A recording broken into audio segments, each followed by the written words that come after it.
Assalamualaikum guys, selamat datang kembali di Guru Gembel Channel. Akhir-akhir ini banyak sekali di kolom komentar yang minta saya untuk membahas masalah Rusia dan Ukraina. Ya, tentu saja sampai batasan ini kita tidak akan mengabulkan permintaan itu karena sudah ada 2 episode yang lampau terkait dengan masalah ini. Ya, semoga itu bermanfaat walaupun banyak cacat di sana-sini. Dan kita berdoa saja sekarang semoga apa yang terjadi di Ukraina dan Rusia itu tidak memberikan dampak yang lebih buruk lagi daripada apa yang terjadi hari ini. Semoga masalahnya cepat selesai dan semoga masyarakat di sana bisa kembali ke kehidupan normal mereka. Nah, sekarang alih-alih untuk berpikir soal Ukraina, mari kita berpikir hipotetis bahwa seandainya perang itu terjadi di Indonesia, seandainya, ya amit-amit jabang babi lah ya, seandainya Indonesia diserang sama negara lain yang lebih kuat, apakah Indonesia mampu bertahan? Atau kalaupun bertahan, mampu berapa lama? Nah, di episode ini kita akan jawab masalah itu, tetapi tidak dalam sudut pandang militer secara penuh, tetapi fokus kita adalah tentang geostrategis. Jadi, ayo kita mulai. Pandemi masih jadi ancaman. Baraya mau masker yang gambarnya bisa dipesan kayak gini, sesuai selera? Cek deskripsi ya, saya pakai yang titan-titanan. Silahkan Baraya maunya yang kayak gimana. Baraya, saya di sini ingin sedikit lebih teoritis. Jadi konsepsi-konsepsi dan teori-teori serta hipotesis-hipotesis tentang pertahanan dan keamanan itu biasanya mengaitkan diri dengan geostrategis. Biasanya mengaitkan dengan kondisi geografi tertentu, setidaknya seperti itu. Kalau misalkan kita mengetahui ada 3 atau 4 konsepsi tentang pertahanan keamanan, maka nomor satunya itu biasanya adalah letak geografis, suatu wilayah yang harus kita pertahankan, begitu. Dan kalaupun misalkan kita melihat sejarah, maka faktanya akan terulang lagi, yaitu tokoh-tokoh paling ahli dalam perang, para peramu strategi di masa lampau, dari Ujang Suhendar sampai Mamat Metal, dari Narasikamaru sampai Sun Tzu, itu semuanya memilih arena perang itu sebagai satu poin yang sangat-sangat krusial, bahkan ditempatkan di poin nomor 1.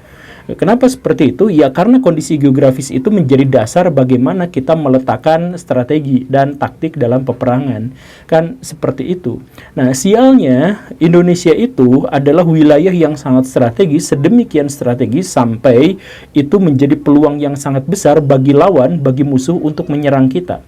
Bagaimana ceritanya? Di sini saya telah mengumpulkan ada 4 faktor yang menjadi masalah bagi geostrategis di Indonesia kalau kita mendapatkan serangan dari negara asing.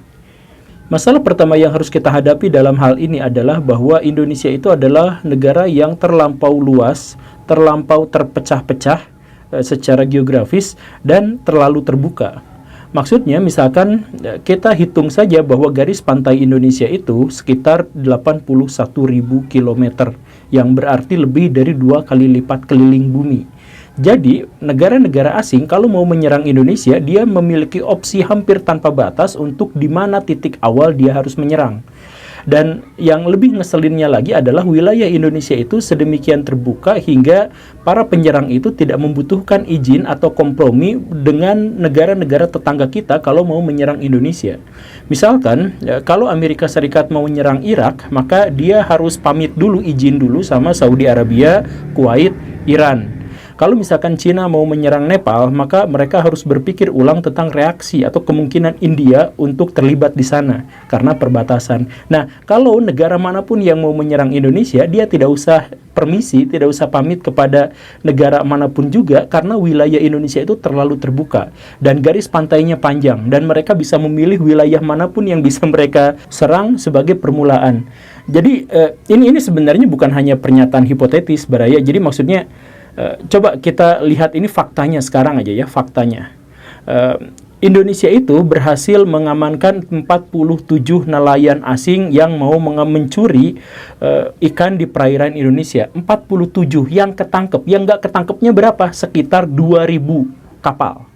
Jadi maksudnya adalah kalau misalkan kita ubah ceritanya, kita fantasikan gitu, kita ubah ceritanya bahwa nelayan pencari ikan itu adalah armada asing, maka dari serangan segitu banyak hanya 47 yang mampu kita cegat. Cegat, bukan kita kalahkan, baru kita cegat saja. Nah, dari situ kita mengetahui tentang betapa luasnya wilayah Indonesia, betapa terbukanya, dan betapa sedikitnya kemungkinan kita untuk bisa mempertahankannya dengan personil dan alutsista yang diketahui dimiliki Indonesia sekarang. Itu masalah pertama dan masalah utamanya. Masalah kedua yang tidak kalah gregetnya itu adalah bahwa Indonesia itu adalah wilayahnya sangat besar, membentang sampai 5.000 km dari barat ke timur, tetapi pasukannya itu terpusat di Jawa. Angkatan darat pusatnya di Jawa, angkatan laut di Jawa, angkatan udara juga di Jawa, angkatan ini itu juga di Jawa, angkatin galon juga di Jawa, semuanya di Jawa. Bahkan pabrik senjata dan amunisinya juga adanya di Jawa. Nah, kalau misalkan kita harus mempertahankan wilayah yang sedemikian luas, yang ada di luar sana, di luar Jawa maksudnya ya, ada di Kalimantan, ada apa dan sebagainya. Nah, tapi konsentrasi pasukannya ada di Jawa, bagaimana cara kita untuk memobilisasi pasukan secara efektif dan efisien? Ya, tentu saja kita mengetahui bahwa di Kalimantan ada tentara, di Papua ada tentara dan sebagainya, tetapi itu jumlahnya sangat sedikit dibandingkan dengan yang ada di Jawa.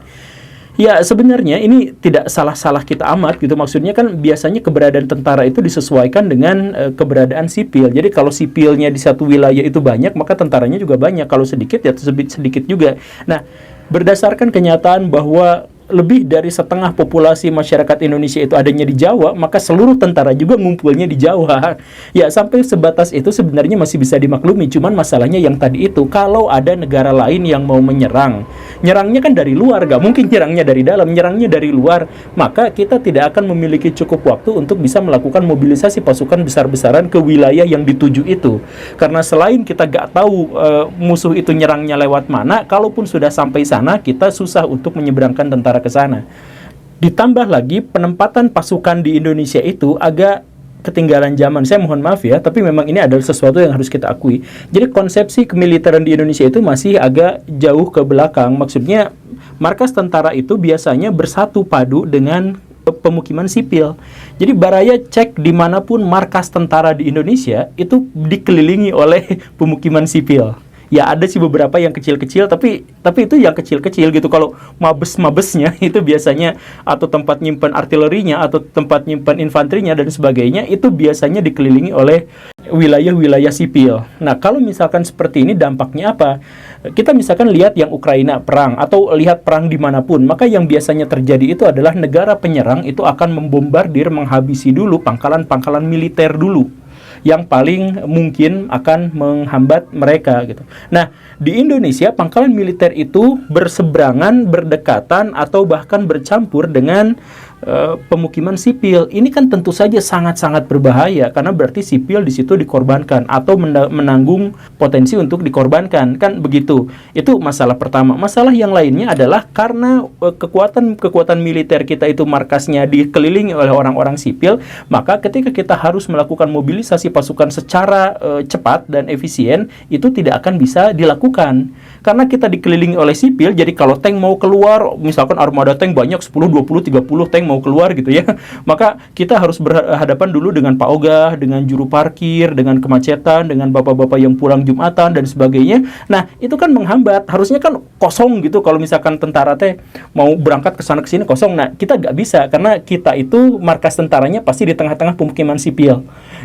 itu juga jadi masalah. Jadi mau memobilisasi pasukan ke satu daerah, misalkan ke Kalimantan, udah mah jauh, dari Jawa mau keluar ke markasnya aja udah susah gitu. Keburu dibombardir sama orang-orang yang ada di atas. Ini juga adalah satu hal yang saya pikir harus diperbaiki sama-sama. Kemudian masalah ketiga yang juga sama-sama greget itu adalah masalah pembagian alokasi perhatian kita kepada angkatan bersenjata kita. Jadi maksudnya fokus kita itu sekarang terlalu banyak ke angkatan darat. Jadi alokasi biaya paling banyak ke angkatan darat, kemudian jumlah personil paling banyak ke angkatan darat, alutsista paling banyak juga dimiliki oleh angkatan darat dan sebagainya. Padahal faktanya adalah bahwa Indonesia itu negara kepulauan. Jadi kalau misalkan Indonesia negara kepulauan, maka yang harus dipertahankan atau yang menjadi kekuatan utamanya itu adalah angkatan laut atau angkatan udara. Kan seharusnya seperti itu. Misalkan dulu Jepang pas Perang Dunia Kedua gitu ya, mereka itu punya kekuatan militer yang superior. Bagaimana caranya? Karena mereka sadar bahwa mereka itu adalah negara kepulauan, maka yang kuatnya itu adalah angkatan laut. Bahkan angkatan udara Jepang pada waktu itu nebeng di angkatan lautnya gitu. Nah, ya itu kan sebenarnya masih jadul gitu ya. Cuman maksudnya orientasi mereka itu memang benar, karena mereka negara kepulauan, maka mereka fokusnya pada yang secara relevan sangat dibutuhkan untuk negara kepulauan, yaitu angkatan laut. Nah, Indonesia luar biasanya adalah kita wilayah satu pulau misalkan Jawa ke Kalimantan itu jauhnya luar biasa kan, berapa ratus kilometer gitu. Dari Kalimantan ke Sulawesi juga sangat jauh, dan itu semuanya harusnya dihubungkan oleh angkatan udara dan angkatan laut. Tetapi pada faktanya kita malah fokus mengembangkan angkatan darat lebih besar dibandingkan dengan angkatan-angkatan yang lainnya. Jadi misal begini, negara lain itu nyerang Kalimantan, misalkan yang diserangnya Kalimantan, dan tentara di sana itu tidak cukup untuk bisa menghalau kekuatan yang sangat besar, karena pasukan di sana juga sangat sedikit. Maka yang harus dilakukan Indonesia pada waktu itu adalah mendatangkan pasukan dalam jumlah yang sangat besar dari Jawa ke Kalimantan. Tapi bagaimana caranya? Kan angkatan laut kita sedikit, angkatan udara kita juga sedikit. Memindahkannya itu juga tentu saja butuh kecermatan yang sangat. Jadi kendaraan-kendaraan angkut yang digunakan dari Jawa ke Kalimantan sangat sedikit, tapi tentara yang mau dibawanya beserta peralatannya sangat banyak. Itu kan membutuhkan proses yang sangat-sangat lama. Diduga dengan kondisi seperti itu, maka negara penyerang itu akan menguasai Kalimantan duluan sebelum kita mampu menghadirkan pasukan ke sana. Kalau misalkan negara penyerang itu sudah menguasai Kalimantan, maka mereka bisa melakukan perang tanpa batas. Kenapa seperti itu? Karena sumber daya alam Indonesia itu kebanyakan di luar Pulau Jawa, termasuk diantaranya adalah di Kalimantan. Jadi kalau misalkan terjadi perang, kita sibuk memobilisasi pasukan dan itu susah sekali karena alasan-alasan yang tadi disebut. Kemudian sumber daya sudah keburu dikuasai oleh negara-negara asing, negara penyerang itu.